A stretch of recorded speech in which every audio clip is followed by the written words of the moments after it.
तो आप सभी को इस पावन पर्व, इस राष्ट्रीय पर्व की बहुत सारी बधाई। और आप इस पर्व पर यहाँ पर पधारे तो आपकी बहुत बहुत शुभकामनाएं।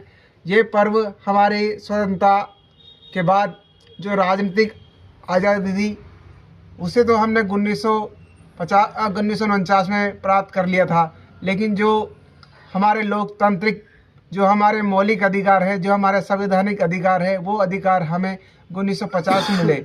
जो इस दिन इस राष्ट्रीय पर्व के रूप में इस पर्व को मनाया जाता है। इस पर्व का उद्देश्य ये है कि हर व्यक्ति को अपने जो अधिकार होते हैं उनके बारे में जानकारी हो। ये गणतंत्र का वो लोकप्रिय त्यौहार है जिसमें हिंदू, मुस्लिम, सिख, ईसाई सभी लोग एक देश, राष्ट्र को लेकर इस पर्व को बड़े धूमधाम के साथ राष्ट्रीय पर्व के रूप में इसे मनाते हैं।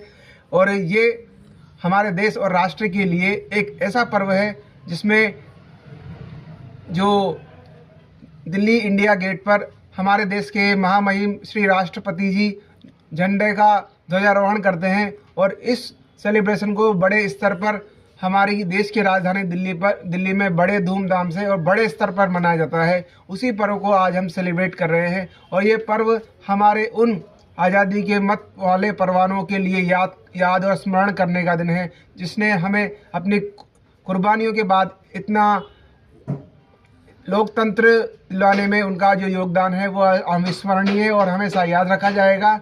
और ये देश के लिए गौरव की बात है कि हम एक लोकतंत्र देश में रहते हैं जहां पर जनता द्वारा जनता की सरकार, वोटिंग राइट्स, हर शिक्षा के अधिकार और जो मानवाधिकार है उन पर ज़्यादा ध्यान दिया जाता है। इसलिए संविधान को मानना और संविधान को लागू करना ये इसलिए बहुत बड़ी स्मृति के रूप में इस पर्व को राष्ट्रीय पर्व के रूप में माना जाता है।